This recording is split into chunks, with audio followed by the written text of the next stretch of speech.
Alrighty, so thank you for being here today, everyone.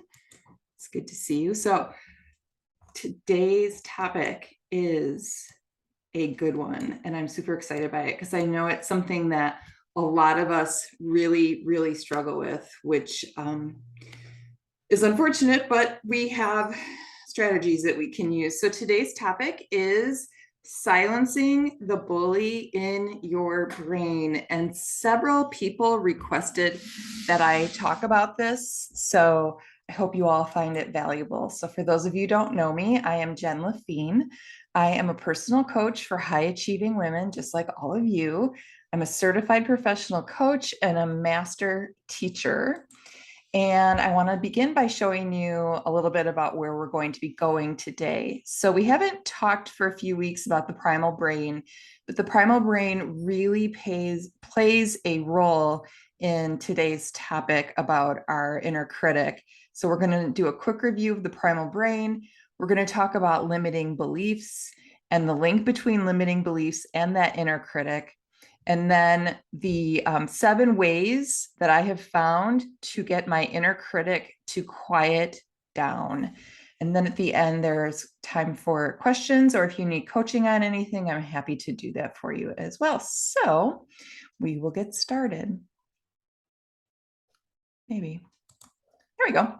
All right, so let's review our human primal brain. For those of you who aren't familiar with what the primal brain is, it is the oldest part of our brain. It is the least developed part of our brain because it's the part of the brain that was active and the main part of our brain back in caveman days, essentially. And it sometimes is even referred to as the caveman brain. And the primal brain, unfortunately, doesn't realize that it is the year 2022, and it still thinks that we are all living in prehistoric times. It thinks that the same threats are today that were back then. It just really regulates our thoughts and our emotions based on what life was like in prehistoric time, not that it's 2022. So the primal brain is the main part of our brain that regulates our emotions, all of them, including fear, stress, confusion, joy, comfort, panic. All of those things come from the primal brain. The primal brain also uses thoughts and emotions to keep everything just as it is, because the primal brain has 3 goals for us. It wants to keep us safe, it wants to keep us alive, and it wants to keep us lazy. Those are the 3 purposes behind everything the primal brain does: keep us safe, keep us alive, and keep us lazy. And because of that, the primal brain loves familiarity. It loves certainty and knowing what's going on. And therefore, it would be completely happy if we never left our comfort cave. But this is year 2022, and we know if we want to move our lives forward, that all of that lies outside of the comfort cave. So let's get started talking about a limiting belief. And I don't know if you've heard of this phrase before, but I can guarantee you that you have some of these because we all have these. So a limiting belief is a thought that you have about yourself that you keep thinking over and over that holds you back in some way. So the difference between a thought and a belief is that a thought is something you have one time. A belief is a thought that you keep thinking over and over and over, and you believe it to be true because you've essentially told it to yourself so many times. A limiting belief is you tell yourself that there is something inherently wrong with you, and you recognize that, or you think you recognize that the effort wouldn't matter because the limiting belief outweighs any kind of effort. And if you remember last week, we talked about fixed mindset and growth mindset. Limiting beliefs lie in the land of the fixed mindset. And you can just tell by the word limiting is it really puts the kibosh on any growth you would like to do. So what are some examples of limiting beliefs? So these are some sentence starters that you'll often hear. And if you take a minute and observe the thoughts in your head as you go about the day, you will become aware of the limiting beliefs that you have. So your limiting beliefs may begin with words like, I could never, and then fill in the blank, start a business, run a marathon, go back to school, learn to water ski, all of those things that you are telling yourself you could never do. Other examples, I'm not good with money. That's a popular limiting belief in my head. I'm not good with money, so I let my husband handle the money. Another limiting belief, I don't know how to, like, and again, if you remember last week, we talked about fixed mindset. That is where fixed mindset comes into play. Another example of limiting beliefs, and this is especially popular with my audience who is maybe getting a little bit past their 40s. They think that it's too late to pursue their dreams. And they keep telling themselves that so that they have to stay put where they're at instead of pushing themselves to follow their dreams. Also, I don't have a degree, so I can't blank. I don't have the education. I don't have the training, so I could never be blank. I'm too old to blank. I don't have time to blank. Now, that last one is one that we don't often associate with a limiting belief, but how many times do you stop yourself short because you say to yourself, I don't have time to blank? I don't have time to exercise is a good one. And so if you stop to think about it, that could be a statement that you have said over and over and over in your head so much that you believe it to be true, when really it's not. Okay. So, what are your limiting beliefs? This is a great thing to journal about for those of you who are into journaling, is to use your writing to uncover your limiting beliefs. So think about it. Where are you limiting yourself in regards to your physical body? Okay, so as women, we are great at beating ourselves up over our physical body. Many of us look in a mirror, and instead of noticing all the beautifulness that there is ahead of us, we're like, oh, I could, take a little weight off, or oh, my chin is a little saggy, or whatever it is.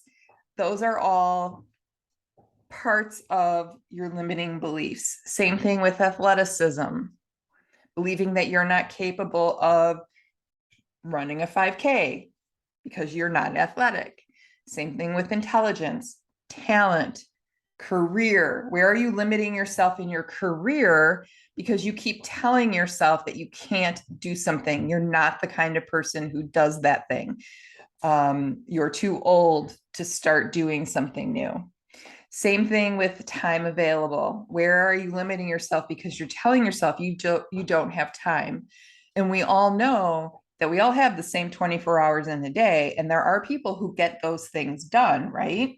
It's a matter of priorities, but when we believe we don't have enough time, we don't have enough time. Because it's important to remember, and I've talked about it before, and I think I mentioned it last week, the reticular activating system is the part of our brain that goes to work proving whatever it is you tell it. So if you tell it, I don't have time to train for a 5K, it's going to go to work showing you all the supporting reasons why you don't have time. Okay, it's going to find that proof to prove that statement correct. So be aware of that. And then the last one I want you to consider is, what are your limiting beliefs about your future you, what you are capable of doing, of becoming, of being? Okay. We know that if you have a growth mindset, anything is possible for you. Okay. Anything is available to you if you are willing to do the work. And part of that work is controlling your thoughts and beliefs. So, what is the catch with limiting beliefs? They feel so true that you believe them to be true. And remember, it's not just a thought you're thinking one time. It's a thought that you're thinking over and over and over and over. It's like that constant chatter that just keeps reinforcing that same thought over and over. So it begins to actually feel true to you, so that if someone was to challenge you on it, you're going to argue with them that you really don't have time. Okay. When if you stop and think about it, if you're doing that, you're arguing for your limitations, right? You're arguing to keep yourself stuck in your comfort cave. So I want you to remember that a limiting belief is a thought. It is not a fact, it is a thought. And so then it can be changed. So I want to show you using a model, which is something that we've been doing in the Lunch and Learn workshops, to show you how we go about getting the results that we get in our life and how important our thoughts are to getting ourselves the results that we get. So let's say we have this thought, I'm not good at saving money. And that's the limiting belief that I keep telling myself over and over, I'm not good at saving money. What feeling arises for me? There's a little bit of shame that I'm not good at saving money. What actions or inactions do I take? Well, because I'm telling myself that I'm not good at saving money and I feel shame about that, contrary to what it should be, I keep spending, right? And I don't learn about savings options, and I start making excuses for spending, and I just don't try. My husband brings out the word budget, and I literally roll my eyes back in my head and like shut off my hearing so I don't have to listen to it. Okay. And for those of you who know my husband, probably know what I'm talking about. What is the result that I get? I continue to struggle with saving money. So I'm getting this result, struggling with saving money, because I'm taking these actions and these inactions, okay, not saving. And I do those things because I feel shame, and I feel shame because I have this thought, I'm not good at saving money. So that limiting belief is reinforcing the result that I'm getting. So now I want to show you the other side. How can we create new results? Well, we can start with a different thought. And remember, we've talked about in past Lunch and Learn workshops that we can't go from like 0 to hero. We have to take ladder thoughts. We have to like ladder our thoughts up from the bottom to the top. So I'm not going to start with a thought that's like, I'm great at saving money, because that doesn't work. I don't believe it. However, I can believe the thought, I'm working on learning how to save money. And when I think that thought, I'm working on learning how to save money, that makes me feel curious, and it makes me feel more patient with myself, because I know it's a process. It's not something that I have to do overnight. So what are some actions or inactions I take when I'm feeling patient and curious because I'm thinking I'm working on learning how to save money? Well, I sign up for a budgeting class. I do auto withdrawal and take money out of a paycheck and put it right into a savings account so I never even see it. I stay away from Amazon. Maybe we eat out less. I start looking for other ways to save money. The result that I get is that I'm learning all the different ways to save some money.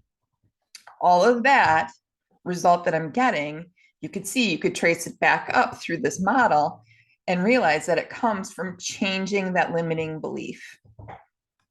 Okay. So let's talk about the inner critic. How do limiting beliefs and inner critic, how are they related? Well, they fuel off each other. Limiting beliefs provide the fuel for your inner critic. Okay. And by the way, a lot of these limiting beliefs have been with us since we were young children. Somewhere along the line, we received a message from somewhere, somebody, something, some experience that gave us a thought that we just kept repeating through our entire childhood, adolescence, and adulthood. Okay, so there are things that we've been believing for a really, really long time.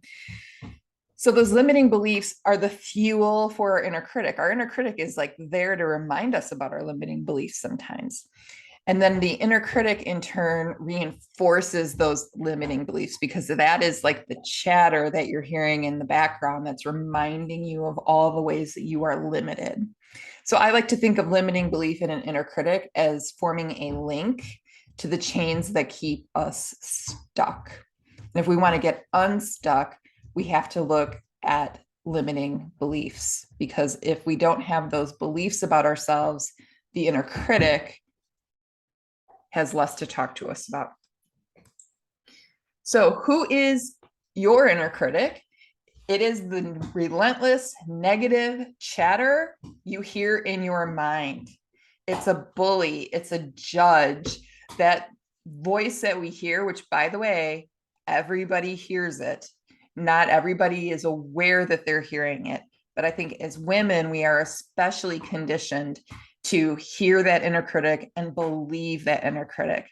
That inner critic is the one who criticizes, demeans, judges, based on our limiting beliefs in our early life experiences. As a result, we have lower self-esteem and we feel crummy about ourselves. So, and that is all compliments of our inner critic. So you wonder, like, why do we even put up with it? Why do we put up with that inner critic? Well, because we've been conditioned to do so, and because of the primal brain. Remember, the primal brain wants to keep you safe, alive, and lazy. It does not like things to change. It wants you to stay small and stay in your comfort cave. So the brain also loves certainty and knowing the outcomes ahead of time. If you started feeling all great about yourself all the time, that's going to make the primal brain very nervous, and it's going to start freaking out because things are going to be changing, and the primal brain does not like that. So it's going to help reinforce those limiting beliefs and that negative chatter that you hear. So let's talk about how we can silence our inner critic. And I've talked about the importance of being a thought watcher before. A thought watcher is someone who is, you just basically spend time curious about the thoughts that are going on in your head. You have to specifically stop and almost like separate yourself from your thoughts and just kind of get curious about what thoughts are going on in your head. Okay. You want to increase your awareness. You cannot silence your inner critic until you are aware of it. And we've been listening to the inner critic for so many years that it's almost like we don't hear it anymore. However, we will still feel the feelings in our body.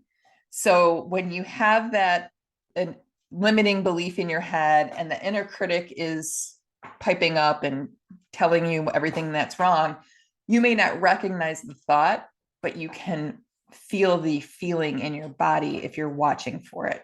And then, like we've talked in the past, once you're aware of the feeling, trace it back and see if you can figure out what thought is causing you to feel that. I like to do this, and sometimes I have to try on a couple different thoughts because I'm like, oh, I'm feeling kind of yucky today. And so then I think like, well, why am I feeling yucky? And so then I'll be like, oh, maybe the thought is this, and I'll try a thought. I'm like, nope, that one's not making me feel icky. Let's try on another one. Let's try on another one. And if I keep doing this, and it's like I'm almost digging out a hole where I'm trying to get to the bottom and figure out what is that thought that's making me feel so icky, so crummy, so that I can fix it. Okay.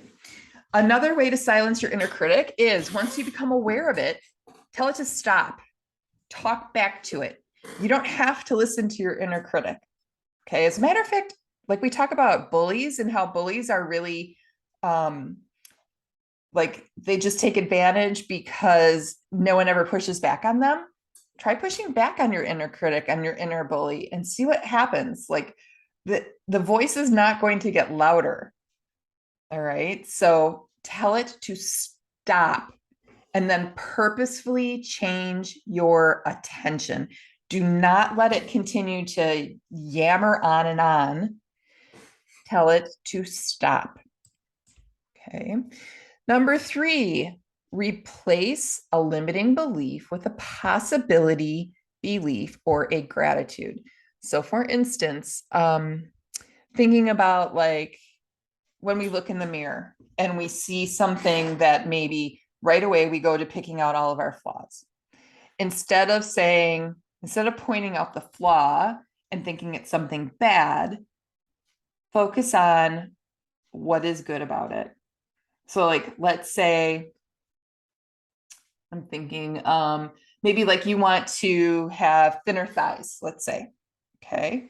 Well, how are thinner thighs a good thing for you? Well, they carry your body around, right? They help you chase after your kids or your dog, all of those different things. Like, show your inner critic that the thing that it's pointing out is not really a bad thing.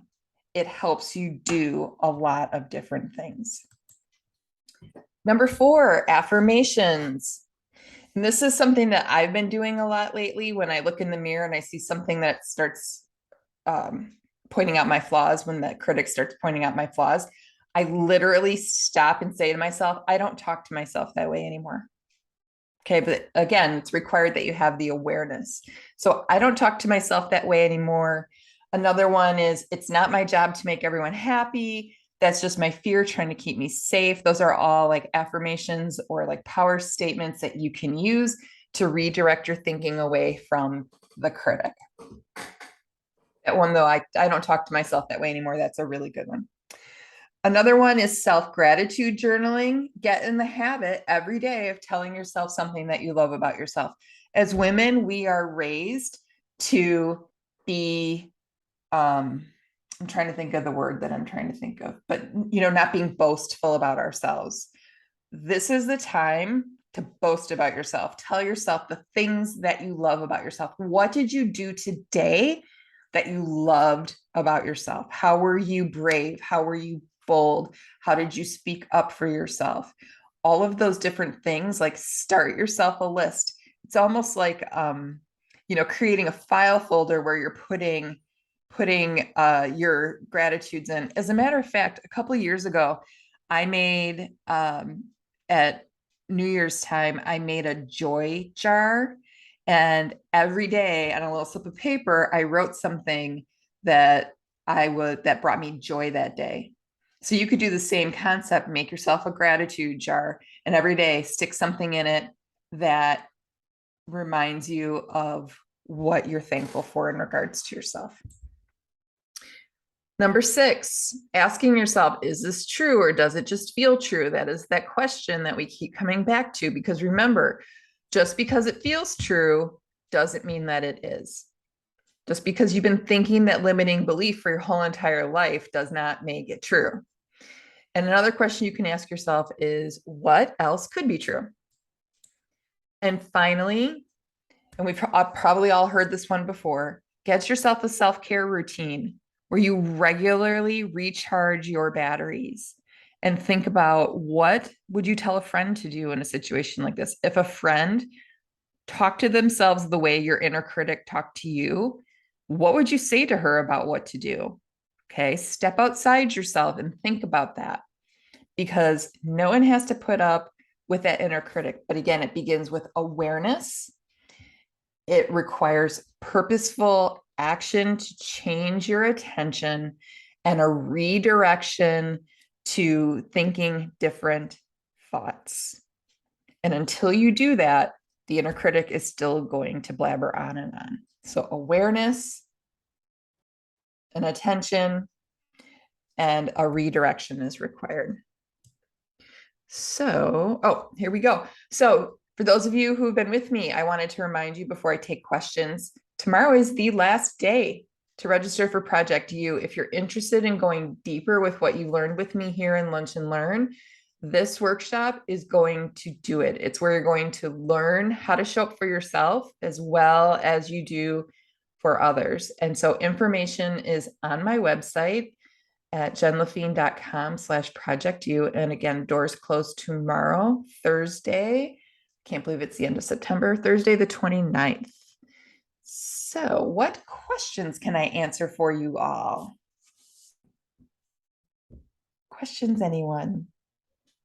What's your takeaway from today? Be curious in knowing. Shauna? So I really like the trying on things like I just feel icky. I don't have a name for it. I can look at the list sometimes, I know why, but sometimes I don't. And I really like because I think I do that, but I haven't named it, so that once you name it, I think it's easier to go back and do it again. Um, it's not that, it's not that, it's not that. Oh, it's that. Yes.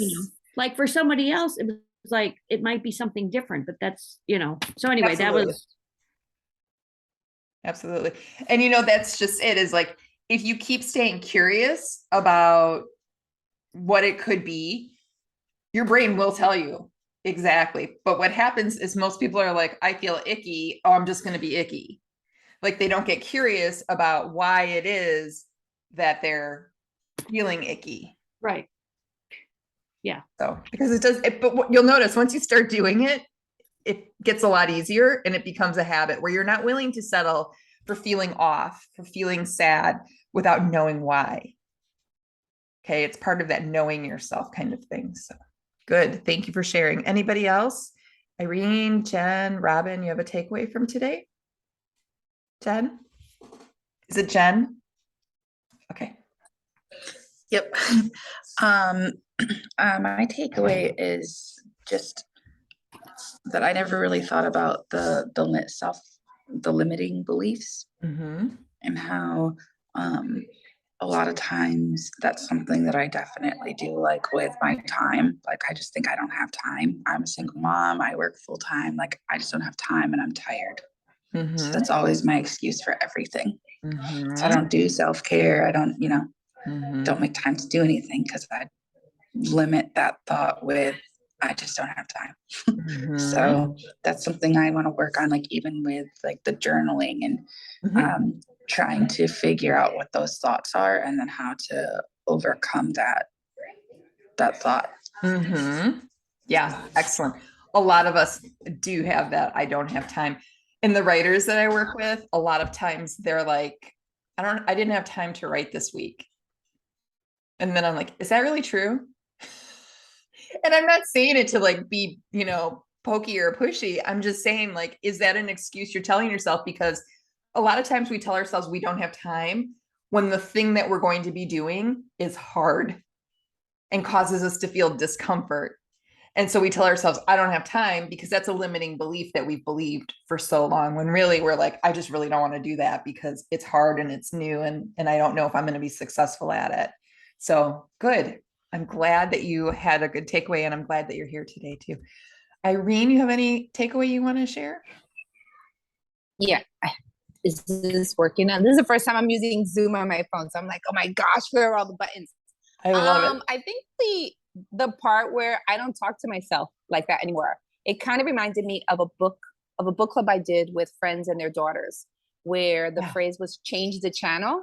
Yes. But I like that. I don't talk to myself like that. I would not put up with that someone else was talking to me that way. Exactly. So I have to remember that line. Yes. Because I matter, right? We all matter. Yeah. But we always put ourselves at the back of the list when it comes time to take care of whatever. Yeah. Or even if it's like 5 minutes on YouTube.